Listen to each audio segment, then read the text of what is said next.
सभी साथियों को क्रांतिकारी जय भीम, जय जवाहर, लाल सलाम। साथियों, मेरा नाम अर्जुन मेहर है। मैं दिल्ली यूनिवर्सिटी में लॉ का स्टूडेंट हूँ। साथियों, आप सभी को पता है कि देश में अभी ऑनलाइन स्टूडेंट्स का एक ऐतिहासिक प्रोटेस्ट चल रहा है और इस स्वर्णिम अक्षरों में दर्ज किया जाएगा ये प्रोटेस्ट कि स्टूडेंट्स ने अपनी ताकत, वो सड़कों पर नहीं उतर सकते तो उन्होंने ऑनलाइन प्रोटेस्ट के माध्यम से अपनी ताकत दिखाई। पिछले 7 दिनों के अंदर करोड़ों ट्वीट्स वो लोग इस कोविड के दौर में एग्जाम नहीं करवाने के लिए कर चुके हैं, लेकिन ये सरकार स्टूडेंट्स की सुन नहीं रही है। सरकार स्टूडेंट्स की इसलिए नहीं सुन रही क्योंकि इस सरकार की एक सबसे बड़ी कमी है कि इस सरकार के अंदर डिबेट एंड डिस्कशन और साथ में पब्लिक डायलॉग का जो कल्चर है वो खत्म हो चुका है। हमने देखा कि पिछले 2-3 साल के अंदर कितने बड़े बड़े प्रोटेस्ट हुए, लेकिन सरकार जो प्रोटेस्ट करते हैं उन लोगों से पब्लिक डायलॉग ही नहीं करती है कि आपकी क्या समस्या है, आप क्या चाहते हैं। इन चीज़ों पे कोई ध्यान नहीं देती है, प्रतिक्रिया तक भी नहीं देती है सरकार। तो ये सरकार का सिस्टम है। सरकार से तो उम्मीद हमने खो दी है। सुप्रीम कोर्ट से एक उम्मीद थी, लेकिन सुप्रीम कोर्ट ने ये कह दिया कि हम कुछ नहीं कर सकते, हम कुछ नहीं कर सकते, देश नहीं रोक सकते स्टूडेंट्स के लिए। तो हम सुप्रीम कोर्ट के लोगों से पूछना चाहते हैं कि आप देश नहीं रोक सकते, लेकिन आप हमें ये बता दीजिए, हम स्टूडेंट्स एग्जाम देने के लिए तैयार हैं, लेकिन आप हमें ये बताइए कि आप लोग सुप्रीम कोर्ट के अंदर बैठकर सुनवाई क्यों नहीं कर रहे? आप लोग क्यों ऑनलाइन वर्चुअल माध्यम से सुनवाइयां कर रहे हैं? क्यों आप लोगों की हिम्मत नहीं हो रही है कि आप ग्राउंड पे आके सुनवाई कर सकें? आप रेगुलर ऑफिस आइए ना, सुनवाई करिए और बिल्कुल जैसे चलती थी कोर्ट पहले कोविड से पहले उस तरीके से चला के दिखाइए ना। क्यों आप लोग ऑनलाइन सुनवाई कर रहे हैं?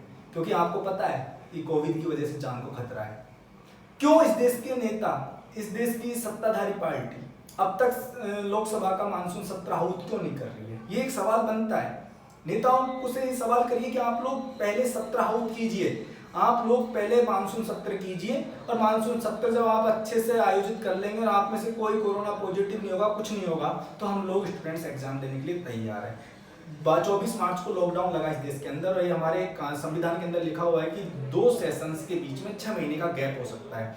तो 24 मार्च को लगा, सितंबर लास्ट डेट है, तो सितंबर में अब तक कोई डेट ही नहीं आई कि कब सत्र आहूत होगा मानसून का। यानी कि नेताओं को अपनी जान की फिक्र है और इस देश के स्टूडेंट्स की जान की फिक्र उन लोगों को नहीं है। ये क्या है? ये क्या मजाक है? तो आप लोग सवाल करिए नेताओं से, और साथ में जो अपोजिशन पार्टीज के जो लीडर हैं और जो स्टूडेंट्स के समर्थन में खड़े हो रहे हैं उनसे भी हमारा एक निवेदन है, खास तौर पर कांग्रेस के नेताओं से और जो विपक्षी पार्टियां जिनकी अलग अलग रूलिंग स्टेट में जो नॉन बीजेपी स्टेट है उनके मुख्यमंत्रियों से हमारा निवेदन है कि आप लोग सरकार से कहिए कि हम लोग एग्जाम नहीं करवाएंगे, हम आपका सहयोग नहीं करेंगे एग्जाम कंडक्ट करवाने में। साफ साफ कह दीजिए, आप हाथ खड़े कर दीजिए, क्योंकि केंद्र सरकार की इतनी हिम्मत नहीं है कि वो अकेले दम पर ही पूरी एग्जाम कंडक्ट करवा सके। जब तक उनको स्टेट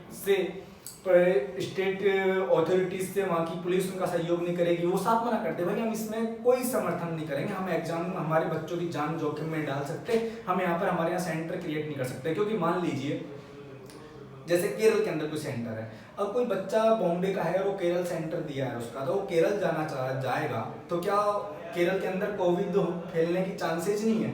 क्या कोरोना नहीं फैलने के चांसेस? तो केरल के मुख्यमंत्री को कहना चाहिए कि भाई हम यहाँ अलाउड नहीं करेंगे, हमारे यहाँ पर कोरोना के चांसेस बढ़ सकते हैं, हमारे यहाँ पर दोबारा महामारी की स्थिति पैदा हो सकती है, तो हम नहीं कर सकते। तो साफ साफ खड़ा कर देना चाहिए। अगर आप वास्तव में स्टूडेंट्स के साथ है तो आप खुल के सामने आइए और आप कह दीजिए कि हमने हाथ खड़े कर दिए हैं, हम बिल्कुल आप लोगों के साथ नहीं है। तो केंद्र सरकार से कह दीजिए, केंद्र सरकार की इतनी हिम्मत नहीं है कि वो एग्जाम करवा पाएगी। अब सबसे बड़ी बात है कि जो लोग कह रहे हैं कि एग्जाम देने में दिक्कत क्या है, तो सबसे बड़ी चीज है कि कोरोना के 30 लाख केसेस हो चुके हैं और रोज 70,000, 60,000 प्लस और 70,000 के आसपास रोज केस आ रहे हैं। ऐसी स्थिति में आप ये बताइए कि बच्चे के पेरेंट्स और वो लोग एग्जाम सेंटर पे जाएंगे, क्या उनके कोरोना पॉजिटिव होने के चांसेज नहीं है?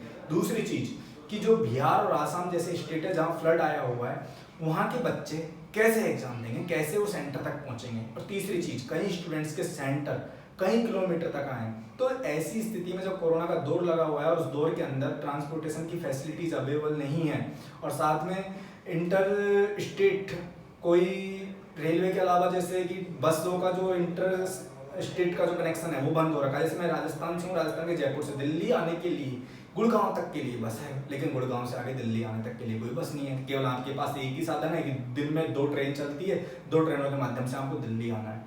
और साथ में कि स्टूडेंट्स एग्जाम देने अलग अलग जगह जाएंगे तो वो रुकेंगे कहाँ?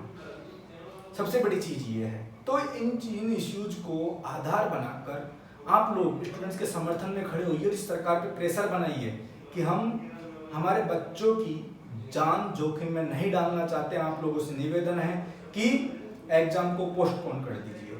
और युवाओं से कहना है कि घबराइए मत, मुद्दे को राजनीतिक बनाना है तो राजनीतिक बनाइए, क्योंकि जब ये लोग राजनीति करते हैं तो इनकी राजनीति और हम लोग जब मुद्दे उठाते हैं तो ये इसको कहते हैं कि आप लोग राजनीति क्यों कर रहे हैं। भाई क्यों ना कर रहे हैं? क्या छात्र हितों के लिए लड़ना गुनाह है? तो बिल्कुल करिए, मांग करिए, साफ साफ बोलिए सरकार से कि हम तुम्हें वोट नहीं देंगे, आने वाले इलेक्शन में अपने वोट की ताकत से तुम्हें बता देंगे। क्योंकि सरकार भी जानती है और इस देश का गोदी मीडिया भी जानता है कि इस देश के बच्चे ना पागल है, उनको राजनीति में इंटरेस्ट नहीं है, और जिनको इंटरेस्ट है उनको धर्म और जाति के नाम पे मूर्ख बना दिया जाता है। इस कारण वो तुम्हारे इश्यू को सॉल्व नहीं करना चाहते हैं। अगर यही इश्यू कोई मंदिर मस्जिद का होता ना तब तक सरकार सॉल्व कर चुकी होती, लेकिन ये इश्यू है स्टूडेंट्स का। जब बात आती है इश्यू की मजदूरों की तो उनको पता है कि ये मजदूर है, इसको तो हम वैसे ही जाति धर्म और क्षेत्र के नाम पे पागल बना देंगे। जब बात आती है किसानों की तो वो ये सोचते हैं किसानों को भी हम इस तरीके से पागल बना देंगे। आप एजुकेटेड हो, आपको समझना है, आप युवा हो। चलो किसान और मजदूर तो वो तबका है जो कम है शिक्षित है, उनको बेचारों को मूर्ख बनाया जा सकता है, उनको बरगलाया जा सकता है। लेकिन आप लोग पढ़े लिखे युवा हो, आप इस देश की युवा पीढ़ी हो, आपको ये चीज़ समझनी है कि हम लोग सरकार को टारगेट करेंगे, सरकार से सवाल जवाब करेंगे और सीधा सीधा कहेंगे कि हमारी बातें मानिए, आप हमारे साथ गलत कर रहे हो, आपको हमारी बातें माननी होगी, और अगर आपने हमारी बात नहीं मानी तो हम वोट की चोट से आपको सजा देंगे। तो ये बात है, इसको अपने दिमाग में बिठा लीजिए और इसी तरीके से इस मुद्दे को उठाइए और सीधा सीधा प्रेशर बनाइए। और जो साथी, एक निवेदन है मेरा खास तौर पे स्टूडेंट्स से कि हमने इस दौरान सुना है कि कई बच्चों ने सुसाइड कर लिया, तो प्लीज़ आपसे ये कहना है कि आप खुद को क्यों मौत के मुंह में धकेलिए। जो आपके लिए शोषण के जिम्मेदार है ना, उनको ऐसा मजबूर कर दो कि वो ये स्थिति में आ जाए। आप वहाँ पर ऐसा कदम मत उठाइए। कदम उठाना है तो उन लोगों को उठाना है जो शोषण करता है आपके। आप क्यों शोषित होकर आप सुसाइड कर रहे हैं? बिल्कुल मत करिए, घबराइए मत, पढ़िए और अपने को कोरोना से बचा कर रखिए। धन्यवाद। इनकलाब जिंदाबाद।